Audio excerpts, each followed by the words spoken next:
Hello and welcome to Ion KZN. My name is Siphumelele Zondi. Today we're in beautiful Nottingham Road in the Kwazulu Natal Midlands. We'll be visiting a few businesses in this area, but first let's find out what's coming up on the show. The plants that we grow here, they make cosmetic product, body butter, shower gel, massage oils. The plants themselves have been used for generations now.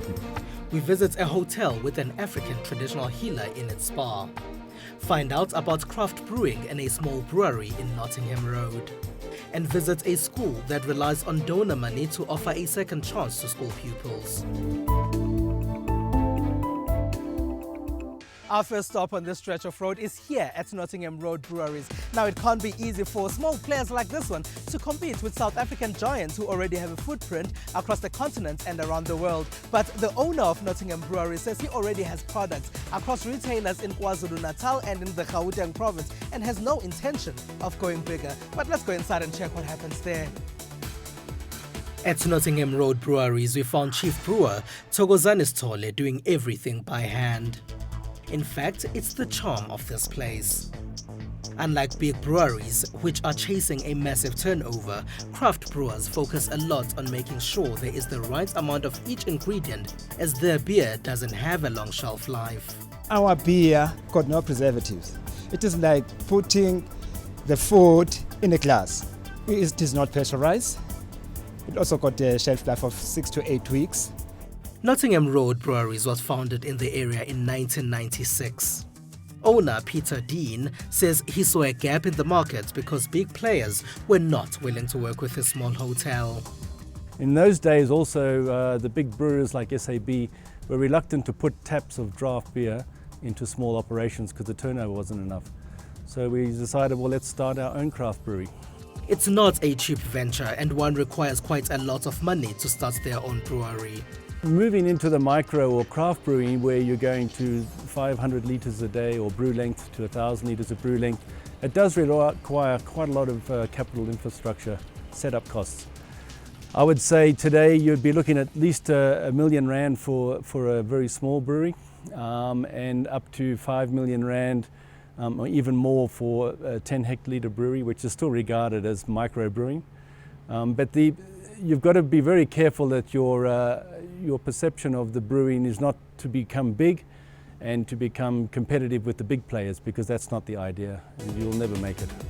Dean says people should be careful not to think they can immediately compete with big players in the market. In real terms, the beer industry is quite competitive. The big brewers have had 50 years start on us. So if you haven't got a market like we have with our hotel and the beer fossil down the road and a few local outlets, and you have to compete price on price with SAB or the bigger brewers, you find that you will not make it, because it costs us a lot more money to make beer than it does for them. As long as you come up with the mindset that you are a craft brewer and you're going to provide beer for a local community, and your distribution is 60 to 100 kilometers away. Keep it small, keep it compact. You don't have a big staff turnover. The bigger you get, the bigger the trucks you need, your costs just go through the roof. So I would say our competition is really no one really in against brewery, because we're not really out against breweries. Other craft breweries that have popped up all over the place, they just make the whole craft beer industry more exciting. That's why careful attention needs to be paid to every part of the brewing process. From the amount of ingredients poured in to the temperature that ensures the next step of the brewing process can go ahead. All this is important to determine the right kind of beer that comes out. I've got 4 types of beer. The first beer is a light lager. You can call it as a tilted tot. It's 3% in alcohol volume. I've got a pale ale. The other name is a whistling weasel. It's 4.5 in alcohol volume. I got a pilsner. The other name is a pear-eyed possum. It's 4.6. Then I got a porter. The porter, another name is a pittle pig. It's 5.5%. Once all that is done, it will take these beers 2 weeks to sit in here. A wait that can be frustrating, but has to happen for the consumer to get quality products. But I would say our biggest supporter are tourists and people that are who like beer, who just don't want to drink the same beer every day. Passion and not big profits are clearly Dean's drive. The same passion that drives Dean, it seems, is what he looks for when he employs people. At least it was the case when he found Thokozani Stole, who is now his chief brewer. When he came here, we saw him with a passion to brew beer. We were between brewers at that stage, so we took him under our wing and we showed him the basic principles on brewing. He went out and learnt a whole lot more himself, and he's done a really good job. He has come a long way. And I think, beer is about a passion. It's not just about making money. It's about growing, cultivating, and I think that's what you look for in somebody. It seems to be a team that works well together in producing a near-perfect brew. We've taken a walk down the road and ended up here at Beer Fazel Pub. It's an Austrian-themed pub that serves beers from Nottingham Road breweries. We want to find out how well these brews do in the market. Depends very much on the weather. The hot, sunny days, then the Pilsner goes down very well. On the cold, wintry days, and we do get very cold temperatures in this area, then the pickled pig porter is definitely the one to warm you up. Okay, basically the Tiddly Toad is for the drivers, and it's a low alcohol, but it still has a nice hopsy flavour. The Pilsner is a crisp, dry, European-style Pilsner. And then we have the two ales, which are more of an English-style beer, the dark porter and the lighter, sweeter version, the pale ale. Okay, I've got some German sausages, a bratwurst and a knackwurst, a homemade sauerkraut, some vegetables and potato salad. That goes down very nice with a Pilsner and makes a nice lunchtime light meal.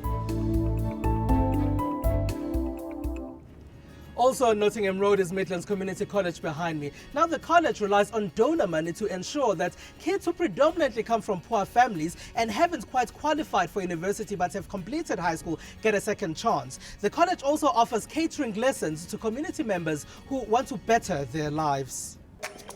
They're getting another opportunity to do things right. All of these students have completed high school, but their marks weren't what they wanted or expected. Midlands Community College gives them a chance to try again. I needed to upgrade my marks, so my parents did some research and they found this place, and so I came here. And to be honest, I think I am gaining, and my marks are improving. I am gaining very much.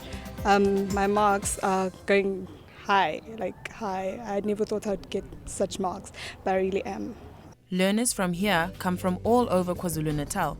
It's the college's reputation that draws them here. The college prides itself with its brilliant track record. We have a 100% pass rate in maths and science, and we've maintained that 100% pass rate for many years. The success rate is approximately 84% of our learners go on to study at tertiary. It varies from year to year, but we've maintained a very high percentage who do go on and study at tertiary level. Many of the students at Midlands Community College come from poor families who can barely afford to offer them the second chance. Equipped with computer and science laboratories, Midlands Community College only asks the students to pay 5,000 Rand of the over 35,000 Rand worth of fees required from them. The students are housed here too. I came to Midlands Community College because I saw that I need a place where I can get all the accommodation, where I can eat and sleep and go to school. And Good Samaritans are needed to ensure that students like Londega get all that they need. Full-time students only give rave reviews of their programs here, and all have special plans for what they will do once they have left the college. Going to study chemical engineering at UKZN. Go to university and study environmental science. I want to go to varsity, roads, hopefully, and I want to do pharmacy. I want to go to varsity and study a degree on pharmacy or a degree on radiography. And when we visited, we found teachers working hard in the library to help students with their university application forms. There are also programs for adults who want to better their lives and become entrepreneurs. We found cooking and catering students hard at work. They don't just learn how to make delicious meals and serve them, they are also given information on how to spot a good lamb. They too come because of the college's reputation. The Early Childhood Development Program here allows teachers to gain new knowledge of how they can train kids and parents. These teachers are using junk that should be in the trash to make new toys for kids. It would help poor parents have new methods to entertain their kids without denting their pockets. We use bread plastics that we use and we make skipping ropes, and we also use milk bottles, the milk bottles to make skilters and spades that they use in different kinds of areas in the early childhood development, in the class or outside or outdoor. And we also use material things like to make dolls and lots of things, lots of toys and bean bags out of waste. Mbambo says it's essential that poor kids are also given the right tools that don't cost too much in order for them to have an equal chance in their development. The successes are seen through the results and the reviews of the programs offered at the Midlands Community College. This is a right place for people who need second chances. Let's take a short break now. When we return, we'll visit a 5-star hotel which has an African traditional healer in its spa.